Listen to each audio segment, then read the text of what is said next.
Kota ini adalah labirin beton dan malam yang tak berkesudahan. Tempat di mana harapan mati lebih cepat daripada lampu neon yang berkedip. Aku Kai, seorang detektif swasta. Dulu aku percaya pada kebenaran, tapi kota ini mengajariku bahwa kebenaran hanyalah kebohongan yang paling meyakinkan. Duniaku yang kelabu dan penuh sinisme seketika berubah saat dia masuk ke kantorku. Namanya Elara. Dia membawa aroma hujan dan misteri, dengan mata yang menyimpan rahasia lebih dalam dari dermaga yang terlupakan. Dia memintaku untuk menemukan sebuah pusaka keluarga yang dicuri, sebuah liontin safir, tapi cari caranya berbicara. Getaran dalam suaranya memberitahuku bahwa yang hilang darinya lebih dari sekadar perhiasan. Aku menerima kasus itu, bukan karena aku percaya ceritanya, tapi karena aku ingin memecahkan teka-teki yang ada di matanya. Aku tahu ini adalah permainan berbahaya, tapi aku sudah lama tidak merasakan hidup. Dan dia, entah bagaimana, membuat jantungku berdetak lagi. Penyelidikanku membawaku menyusuri jalanan yang basah oleh hujan, klub jazz yang penuh asap, dan bertemu dengan informan-informan lama yang memperingatkanku untuk menjauh. Setiap petunjuk terasa seperti umpan. Setiap saksi mata memberiku cerita yang berbeda. Semua jejak terasa buntu, seolah-olah aku sedang mengejar hantu. Di tengah semua itu, aku dan Elara bertemu secara diam-diam di sebuah kafe tua yang sepi. Di bawah jembatan saat senja kami berbagi cerita. Dia memberitahuku tentang mimpinya untuk melarikan diri dari kota ini, untuk memulai hidup baru di tempat di mana masa lalu tidak bisa menemukannya. Aku mulai melihat sisi lain darinya. Kerapuhan di balik tatapannya yang tajam.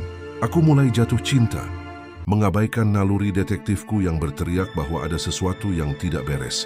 Aku memilih untuk mempercayainya, berharap bahwa kali ini kepercayaanku tidak akan dikhianati lagi. Kebenaran akhirnya menghantamku seperti kereta barang.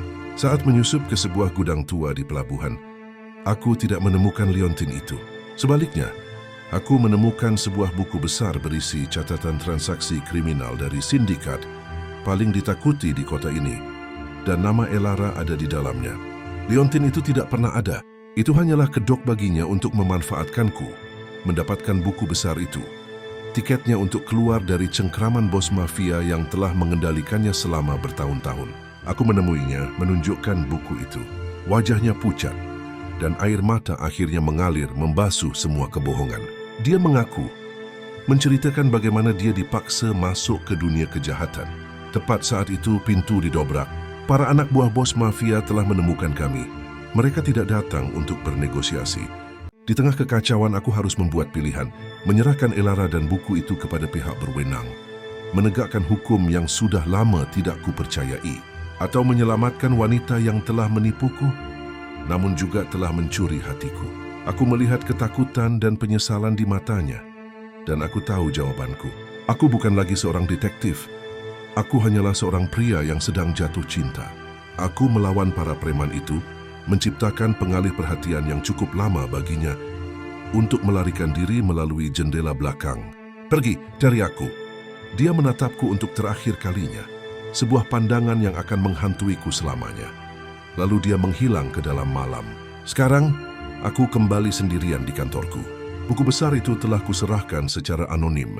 Di mejaku, tergeletak sebuah anting kecil berwarna zamrud, satu-satunya yang dia tinggalkan. Aku tidak tahu di mana dia, atau apakah aku akan melihatnya lagi. Tapi di kota yang kejam ini, kenangan akan cinta yang mustahil sudah cukup untuk membuatku terus berjalan.